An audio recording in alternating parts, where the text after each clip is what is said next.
एक जमाना था जब लोग लालटेन या दिए जलकर अपने घरों में रोशनी किया करते थे, और एक ये जमाना है जब आपको अपनी उंगली का इस्तेमाल करते हुए बस एक स्विच दबाना है और रोशनी अपने आप ही आ जाती है। इस रोशनी का कारण इलेक्ट्रिसिटी है, ये तो हम सभी जानते हैं, लेकिन ये इलेक्ट्रिसिटी दुनिया में कैसे आई और इसके प्रोड्यूस होने की साइंस क्या है, जानेंगे आज की इस वीडियो में। तो चलो फिर शुरू करते हैं। तो बात कुछ उस वक्त की है जब 18वीं शताब्दी का अंत होने वाला था। उसी वक्त में एक व्यक्ति हुआ करते थे जिनका नाम था सर चार्ल्स पार्सन्स। उन्होंने एक जनरेटर बनाया जो पानी की भाप को इलेक्ट्रिसिटी में कन्वर्ट कर देता था। लेकिन लगभग इसी समय की बात है जब दो व्यक्ति इसी बात को लेकर डिबेट कर रहे थे। जानते हैं वो दो व्यक्ति कौन थे?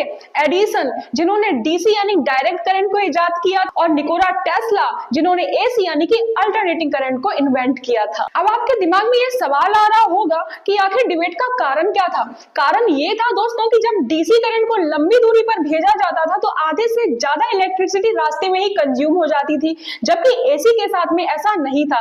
इसीलिए इस डिबेट के रिजल्ट में दुनिया ने निकोला टेस्ला की एसी करंट को अपना लिया। अब आ जाते हैं इस बात पर कि भाप से इलेक्ट्रिसिटी कैसे प्रोड्यूस होती है और कोल यानी कि कोयला इसमें क्या रोल प्ले करता है। मालगाड़ी के बारे में सुना है ना? जी हाँ, यही है जो कोल पावर प्लांट तक कोयले को पहुंचाती है, फिर इसको छोटे छोटे टुकड़ों में तोड़ लिया जाता है। लेकिन अब आप सोच रहे होंगे कि इसको तोड़ने की जरूरत क्या है?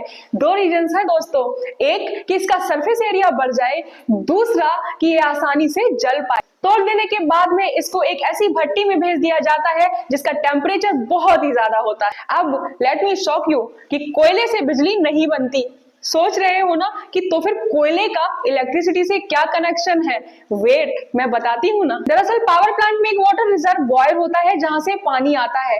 अब वो जो गर्म हुआ कोयला था वो इस पानी को गर्म करता है जिससे कि भाप बनती है। ये भाप स्टीम टरबाइन की प्लेट्स को टच करती है जिससे कि टरबाइन घूमने लगती है। इस टरबाइन से एक जनरेटर कनेक्ट होता है जिसमें बड़े बड़े मैग्नेट्स होते हैं। इन मैग्नेट्स के अंदर कॉपर कॉइल होती है। अब क्योंकि टरबाइन घूम रहा है इसलिए कॉइल भी घूमने लगती है। बाकी तो आप जानते ही हैं दोस्तों कि मैग्नेटिक फील्ड की प्रेजेंस में जब कोई कॉइल स्पिन करती है तो इलेक्ट्रिसिटी प्रोड्यूस होती है। तो यही था दोस्तों कोयले से बिजली बनने का पूरे का पूरा मैकेनिज्म। लेकिन ये इलेक्ट्रिसिटी कम वोल्टेज पर होती है और स्टेप अप ट्रांसफार्मर का यूज करके इस वोल्टेज को बढ़ाया जाता है। अब आप सोच रहे होंगे वोल्टेज क्यों बढ़ा रहे हैं?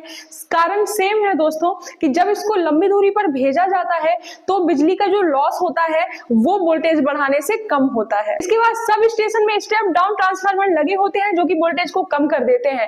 एक बार बिजली सब स्टेशन में पहुंच गई मतलब ये आपके घरों तक जाने के लिए तैयार है। जिस समय कोयले से बिजली बनाई जा रही थी उसी वक्त में एक और तरीके की खोज कर ली गई थी और वो तरीका था हाइड्रो पावर यानी कि पानी से बिजली बनाना। 18वीं शताब्दी के आखिर में Michigan grand electric and power company ने पानी से बिजली बनाने का निर्णय लिया और इसके लिए उन्होंने एक ऐसी लोकेशन चूज की जहां पर पानी बहुत तेजी से फ्लो करता हो।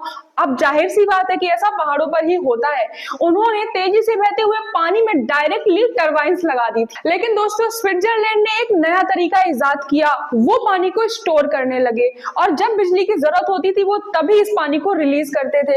अब ये पानी ऊपर से नीचे की तरफ आता था इसलिए बहुत ही तेजी से आता था और टरबाइन घूमती थी जिससे कि इलेक्ट्रिसिटी प्रोड्यूस होती थी।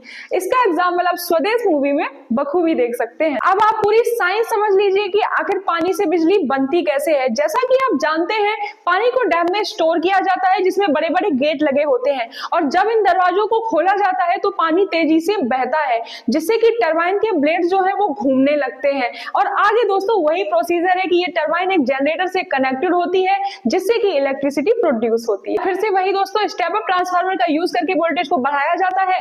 ये इलेक्ट्रिसिटी हाई टेंशन लाइन के थ्रू सब स्टेशन तक जाती है और एक बार बिजली सब स्टेशन में पहुंच गई तो इसके वोल्टेज को कम कर दिया जाता है और अब बिजली आपके घरों तक पहुंचने के लिए बिल्कुल तैयार है। तो फिर दोस्तों अभी के लिए इस वीडियो को हम यहीं तक रखते हैं। इसके आगे की बात करेंगे हम पार्ट 2 में।